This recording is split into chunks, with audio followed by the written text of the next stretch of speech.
Blessings, everyone. I hope you are all doing very well out there, and blessed equinox, happy late Ostara, happy Easter to all of you.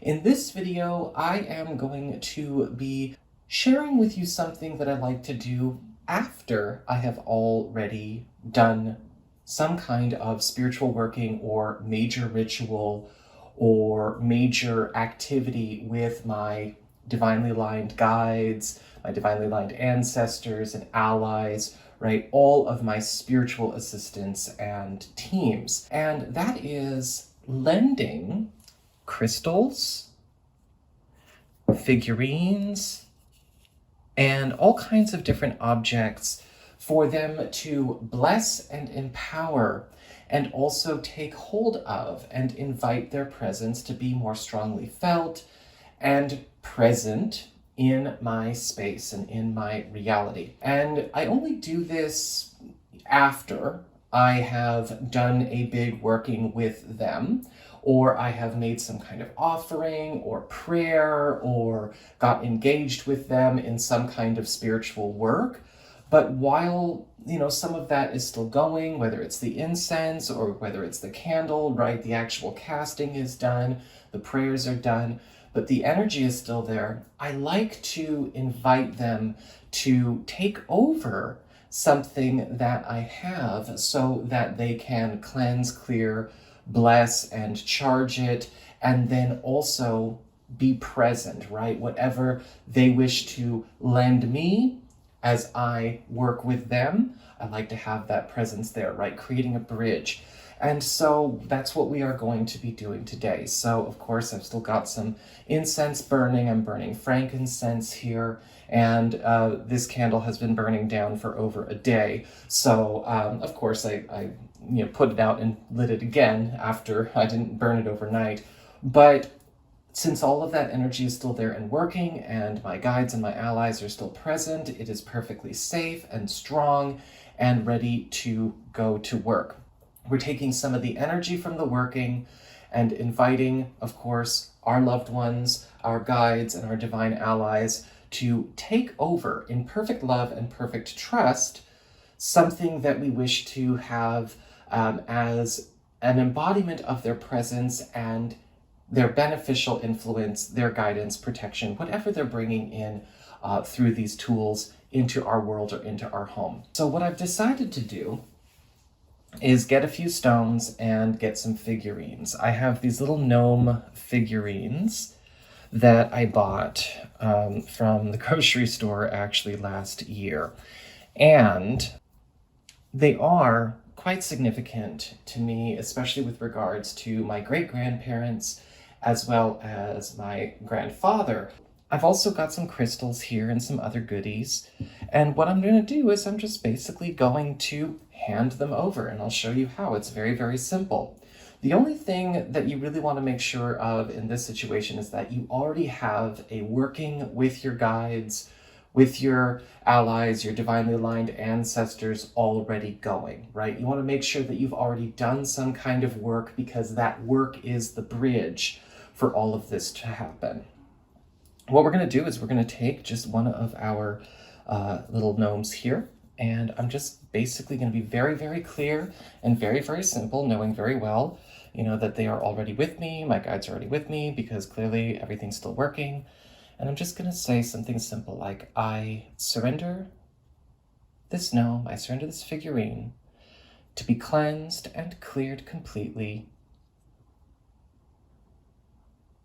All thoughts, energies, intentions, programs, and directives ever registered upon it be completely cleared and released and purged by this smoke now. And now I surrender this to be energized, blessed, programmed, directed, and charged by my divinely aligned animal and ancestral guides and guardians, all of my divine allies throughout the multiverse, in perfect love and perfect trust. And so it is. Because you've already got all that energy that you raised from your initial working, that's all you need to do. And so I might take him now and put him somewhere that corresponds to maybe what the figurine represents to me, or maybe put this where I might be honoring or working with my ancestors. You know, I see this is a little guy holding an acorn, and that can symbolize wealth. It can symbolize the home. So I might go take this and put this in a money corner of my space. Since I like to keep organized, I'm going to take a second, and since I probably will put that over in the money area, I might as well get the stones that correspond to wealth and money that I've included in this. And so I've got my tiger's eye here. Tiger's eye is really good for wealth and business and all of that good stuff.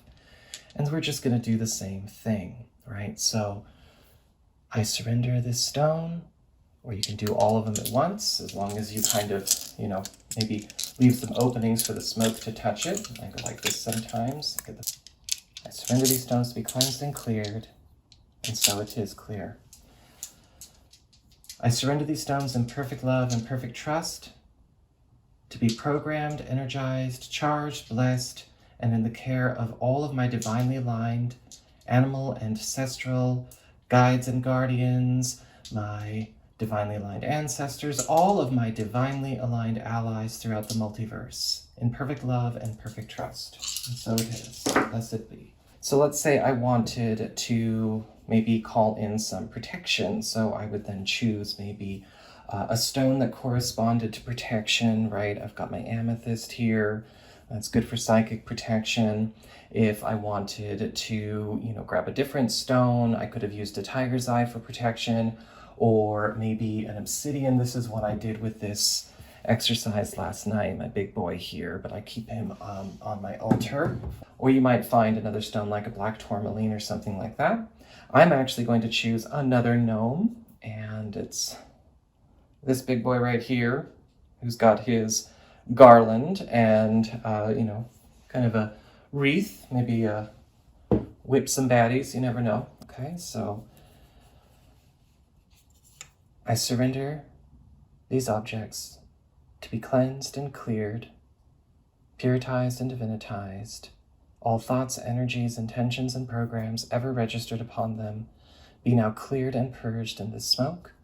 And I surrender them right now to all of my divinely aligned allies throughout the multiverse to be charged, programmed, blessed, and energized and amplified. I surrender in perfect love and perfect trust, and so it is. You can do this with pretty much any intention that you want to empower into your works. However, it's important to understand that you are calling on divine assistance. And so say, for instance, you wanted to do a working for love or have their assistance in love, right? I've got a big old rose quartz here, and I surrender this stone to be completely cleansed and cleared, puritized and divinitized, all thoughts, energies, intentions, and programs ever registered upon it be now deleted, cleared, and purged completely. Cleared in the smoke, purged in the smoke, dissolved in the smoke, right? All thoughts, energies, intentions, programs ever registered upon it, just dissolve, cleared, deleted. Then I come to my working flame, and I say, I surrender the stone to be completely taken over, programmed, charged, energized, blessed, and amplified in its power and strength. In the divine perfection of all of my divinely aligned allies, I surrender this stone in perfect love and perfect trust. May we be blessed, and may it be blessed. And so it is. And I'm leaving it to see what they come up with.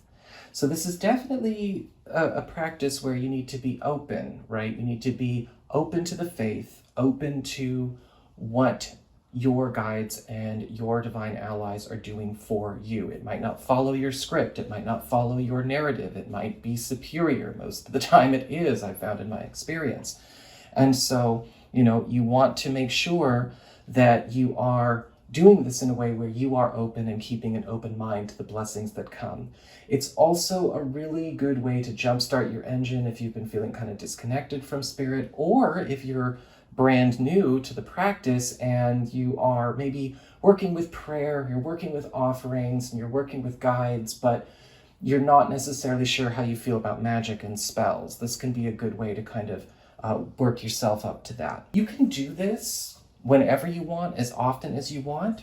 However, I will remind you that you are the one on this spiritual path and practice, right? We don't want to make a habit of kind of handing off every responsibility and just praying to be, delivered from it this way. But this is a way that you can, like I said, jumpstart your engines, as well as get yourself into a space where you're back in the practice, especially if you don't know maybe what you want to do, or you'd like some suggestions, open your roads, open to possibilities. This is just a nice thing that you can do for yourself.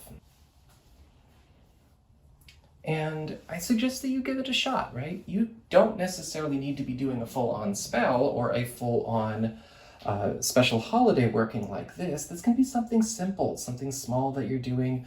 Maybe you are offering prayers, you're maybe giving offerings to your guides, or you're doing a meditation, or you've got a special candle that you have lit for your allies. See what happens when you invite them to kind of have a hand in your world.